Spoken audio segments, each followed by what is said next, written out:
Waalaikumsalam warahmatullahi wabarakatuh.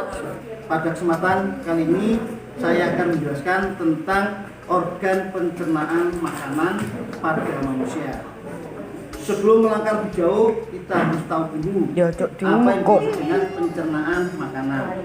Pencernaan artinya proses menghaluskan makanan sehingga kalau makanan sudah halus, lembut, mudah untuk dicerna. Nah, alat pencernaan makanan yaitu alat yang berfungsi untuk menghancurkan makanan yang terdiri dari mulut, kemudian kerongkongan, lambung, usus halus, usus 12 jari, usus besar, kemudian anus. Jadi jelas sekali alat pencernaan makanan pada manusia seperti tadi ya.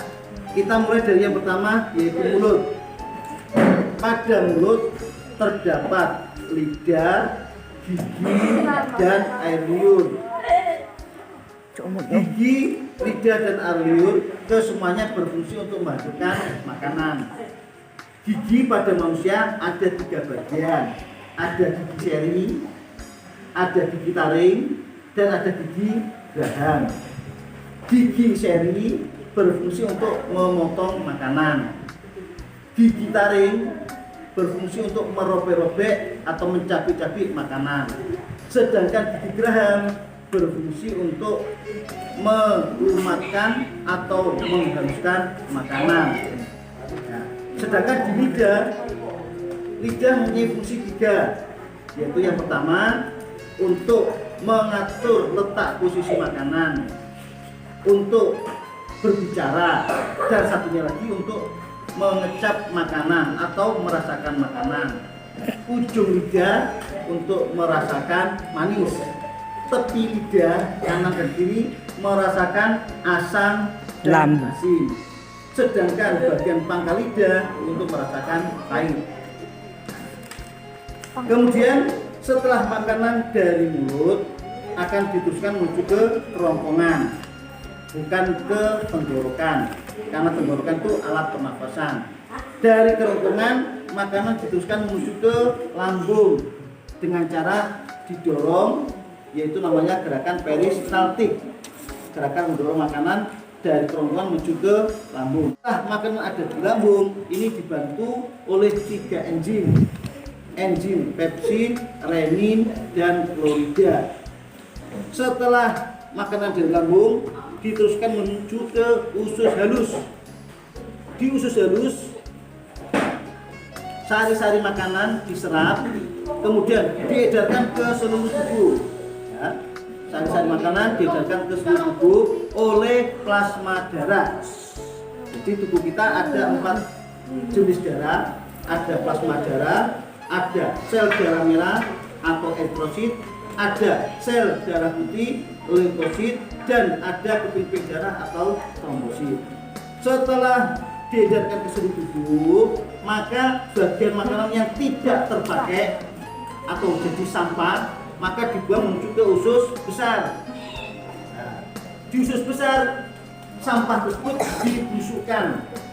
Supaya membusuk dibantu oleh air dan zat garam. Setelah membusuk, maka tentu kita buang melalui jalur pembuangan namanya anus. Selanjutnya saya akan memberikan penyakit-penyakit yang ada hubungannya dengan alat pencernaan. Yang pertama di mulut kita akan mengalami namanya sakit sariawan. Sariawan terjadi karena 1, kita kurang menjaga kebersihan mulut.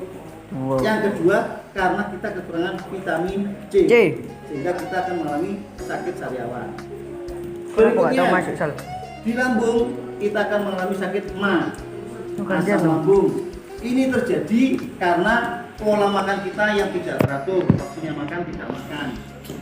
Ya, walaupun kita sudah waktunya makan tapi nggak memperhatikan jadwalnya untuk makan, sehingga ini akan terjadi sakit MA. Kemudian di usus halus ini ada penyakit usus buntu.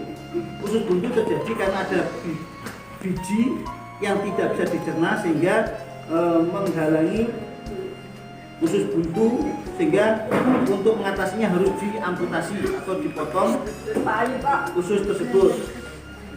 Dilanjut, sembelit terjadi karena kita kurang mengkonsumsi sayuran dan buah-buahan, yaitu kekurangan makanan yang berserat. Kalau kita makan berserat, tentu proses pencernaan makanan akan menjadi lancar, BAB lancar. Tapi kalau kita tidak mau makan sayur dan buah-buahan, maka akan mengalami kesulitan buang air besar. Dilanjut, yaitu penyakit berikutnya yaitu ambeien atau wasir. Ambeien atau wasir ini disebabkan oleh satu, kebanyakan duduk, ya, duduk yang terlalu lama menghadap komputer jam-jam, sehingga akan memungkinkan terjadi ambeien. Kemudian ada penyakit lagi yaitu diare atau mencret, basa Jawa turus. Itu bisa terjadi karena makanan yang kita konsumsi kurang terjaga kebersihannya. Mungkin makanan yang kita konsumsi habis dihinggapi oleh lalat atau tikus dan sebagainya, sehingga kita mengalami sakit diare atau virus.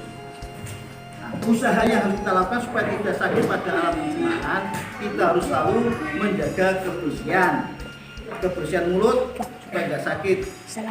Sariawan, ya, mengkonsumsi makanan yang mengandung vitamin C supaya tidak terjadi sakit. Yaitu saya kira ini yang perlu saya sampaikan. Kurang lebihnya mohon maaf. Saya akhiri. Wassalamualaikum warahmatullahi wabarakatuh. Warahmatullahi wabarakatuh.